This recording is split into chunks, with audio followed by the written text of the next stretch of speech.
I've been investigating reports of television broadcasts that shouldn't exist for the past 4 months. What started as routine research into signal interference complaints turned into something far more disturbing. After collecting testimony from 17 individuals across 6 states, I felt compelled to share these findings. What you're about to hear may sound impossible, but I've verified too many details to dismiss this as mass hysteria or hoax. The first case came to my attention through a missing persons report filed in Millbrook, Ohio last September. Sarah Chen, a graduate student, had called the local police station at 3:17 a.m., claiming her television was talking directly to her. The dispatcher noted she sounded lucid, but terrified.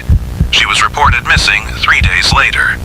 Her roommate found the apartment exactly as Sarah had left it, except for the television, which was tuned to a channel that broadcast only static. The cable company confirmed no signal should have been reaching that frequency. What drew me deeper into this phenomenon were the technical impossibilities surrounding each incident. Victims consistently reported the same details. Broadcasts appearing on Channel 0 or channels that didn't exist in their area, occurring exclusively between 2:13 a.m. and 3 a.m., featuring figures who spoke their names with perfect pronunciation. Local news outlets had dismissed these as prank calls or sleep-related hallucinations, but the missing persons cases kept accumulating. I began reaching out to families directly, following digital breadcrumbs through social media posts and forum discussions that people had quickly deleted. My investigation led me to document a pattern of incidents spanning 18 months across multiple states. Each case followed an identical timeline: initial contact through the television, escalating personal acknowledgement from the broadcast figure, and eventual disappearance of the viewer. What troubled me most was how authorities consistently failed to investigate the technical aspects of these reports. Cable companies claimed no knowledge of unauthorized signals, yet viewers described crystal-clear images and audio coming from frequencies that shouldn't exist. The first detailed account came from Marcus Rodriguez in Tucson, Arizona.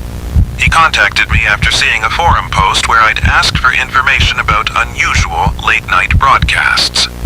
Marcus described staying up late working on his thesis when he noticed his television had changed channels on its own. The screen showed what appeared to be a standard late-night talk show, but something felt wrong about the lighting and the host's movements. Then the host stopped mid-sentence, turned toward the camera, and said clearly, "Marcus, I know you're watching." Marcus told me he felt his blood freeze. The figure on screen smiled and repeated his name twice more before the broadcast cut to static. He unplugged the television immediately and didn't sleep for the rest of the night. Marcus initially convinced himself he'd been hallucinating from exhaustion, but 3 nights later, the television turned itself on at exactly 2:43 a.m. This time, the same figure appeared but seemed to know more about Marcus personally. The host mentioned his thesis topic and described the layout of his apartment with unsettling accuracy.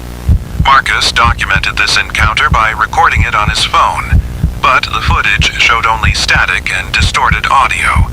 When he played the recording back, he could hear his own voice responding to questions, though he had no memory of speaking aloud. The figure told Marcus they would talk again soon, before the screen went dark.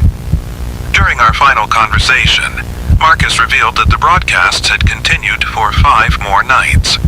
Each encounter became more interactive, with the figure demonstrating knowledge of Marcus's daily activities and personal relationships. On the 7th night, Marcus said the figure had extended an invitation for him to join the broadcast. He described feeling an overwhelming compulsion to touch the television screen. Marcus called me at 2:55 a.m. that night, whispering that he could hear voices coming from the television even though it was unplugged. That was our last contact. His landlord found his apartment empty 2 days later, with no signs of forced entry or struggle. I obtained similar testimony from Jennifer Walsh in Portland, Oregon. She described the phenomenon beginning after she moved into a rental house that came furnished with an old CRT television. Jennifer had been channel surfing during a bout of insomnia when she encountered what she described as a children's educational program that felt wrong. The host, a middle-aged woman in outdated clothing, was teaching viewers about shapes and colors, but her speech pattern seemed rehearsed in an unsettling way. Without warning, the woman looked directly at Jennifer and said, "Hello, Jennifer. We've been waiting for you to find us." Jennifer's encounters escalated more rapidly than Marcus's case. The figure began appearing during normal television programming, briefly taking over regular broadcasts to acknowledge Jennifer by name. She started avoiding her living room entirely, but the voice began calling to her from other rooms even when the television was off. Jennifer documented her experiences in a series of voice memos on her phone, which she shared with me before she disappeared. In the final recording, she described the figure now appearing in reflective surfaces throughout her house, always speaking her name and gesturing for her to return to the television. The most disturbing account came from David Park in Millfield, Pennsylvania. David had been documenting his experiences from the beginning, maintaining detailed logs of each encounter. His case provided the clearest evidence of the progression pattern I would later identify across all incidents. David's first contact occurred during what appeared to be a nature documentary about deep-sea creatures. The narrator suddenly paused, and David heard his name spoken in a voice that didn't match the previous narration. When he rewound the broadcast using his DVR, the moment played back normally, showing no interruption in the original programming. David's methodical approach to documentation revealed the phenomenon's increasing intrusiveness. He installed multiple cameras throughout his house and discovered that the figure was appearing on screens even when he wasn't watching. His recordings showed the entity gradually learning to mimic David's mannerisms and speech patterns. In his final video log, David appeared exhausted and paranoid, reporting that the figure had begun predicting his actions before he performed them. He mentioned feeling watched constantly and described an overwhelming urge to comply with the figure's repeated invitations to step closer to the screen. Through my research, I've identified consistent phases in this phenomenon's progression. The initial awareness phase typically lasts 1 to 3 nights, during which the victim experiences sporadic name acknowledgement from television broadcasts. Viewers report feeling unsettled but often rationalize these incidents as coincidence or technical glitches. During this phase, the phenomenon appears limited to the specific television where first contact occurred. The escalation phase begins when the entity demonstrates personal knowledge about the viewer's life. Broadcasts become more frequent and interactive, with the figure responding to the viewer's presence and reactions. Victims report feeling compelled to watch these transmissions despite their growing fear. Technical anomalies increase during this phase, with televisions turning on independently and broadcasts appearing on channels that don't exist. The entity begins appearing during regular programming, briefly hijacking normal broadcasts to maintain contact with the targeted viewer. The integration phase marks a critical escalation where the phenomenon extends beyond television screens. Victims report hearing their names called from electronic devices throughout their homes, even when these devices are powered off. The entity begins appearing in reflective surfaces and starts demonstrating predictive knowledge of the viewer's behavior. During this phase, victims experience increasing isolation as friends and family cannot perceive the broadcasts or hear the name calling. Sleep deprivation becomes common as the entity's attempts at contact intensify.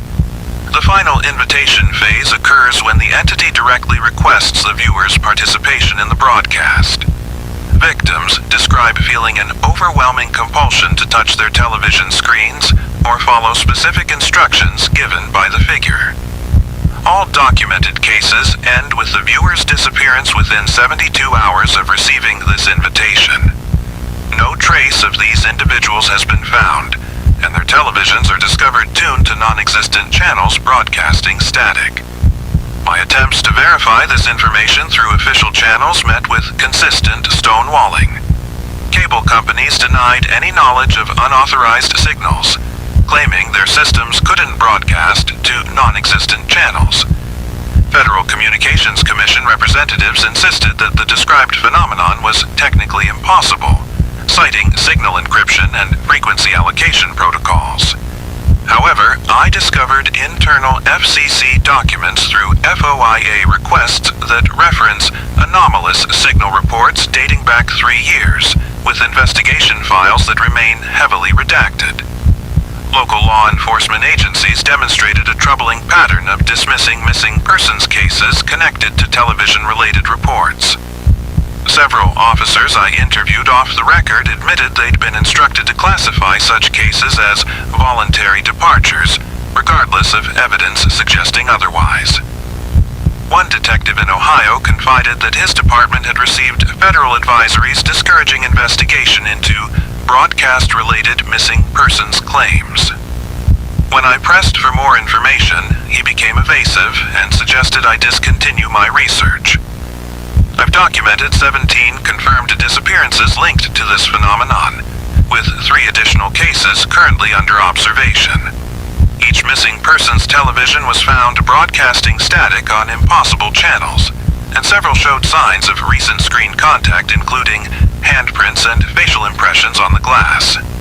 Most disturbing, I've begun receiving reports from viewers claiming to recognize the disappeared individuals appearing as background figures in their own anomalous broadcasts, though these sightings remain unverified. During my investigation, I experienced technical failures that seemed directly connected to my research progress. Recording equipment malfunctioned when documenting witness testimony, and digital files became corrupted without explanation. 3 separate laptops experienced catastrophic hard drive failures while storing case materials. Most concerning, I began receiving late-night phone calls featuring only static and distant voices speaking names I didn't recognize. My research suggests this phenomenon may be expanding beyond individual targeting. Recent reports describe apartment buildings and entire neighborhood blocks experiencing synchronized broadcasts, with multiple residents receiving simultaneous name acknowledgement from the same figure. The entity appears to be developing the ability to address multiple viewers simultaneously while maintaining individual recognition patterns for each person. Based on my findings, I cannot recommend ignoring reports of television speaking viewers' names. The progression from initial contact to disappearance appears consistent across all documented cases, with no confirmed instances of the phenomenon naturally resolving. If you experience name acknowledgement from television broadcasts, especially during late-night hours, immediately power off all electronic devices and consider relocating temporarily. Do not engage with or respond to the broadcast figure under any circumstances. The evidence suggests we're dealing with something that understands human psychology and exploits our natural curiosity about personalized media experiences. Whether this represents advanced technology, psychological warfare, or something else entirely remains unclear. What I can confirm is that people are disappearing, and their final contacts consistently involve television broadcasts that shouldn't exist. I'm sharing this information because the pattern of official suppression suggests awareness at levels far above local law enforcement. The number of missing persons cases continues growing, and the phenomenon shows signs of geographical expansion. My investigation continues, though I've recently begun experiencing the technical anomalies and late-night disturbances I've documented in other cases. If you recognize elements of what I've described, document everything and maintain copies of evidence in multiple locations. Trust your instincts if television broadcasts begin acknowledging your presence. The individuals who disappeared all shared one common trait. They continued watching after their names were called.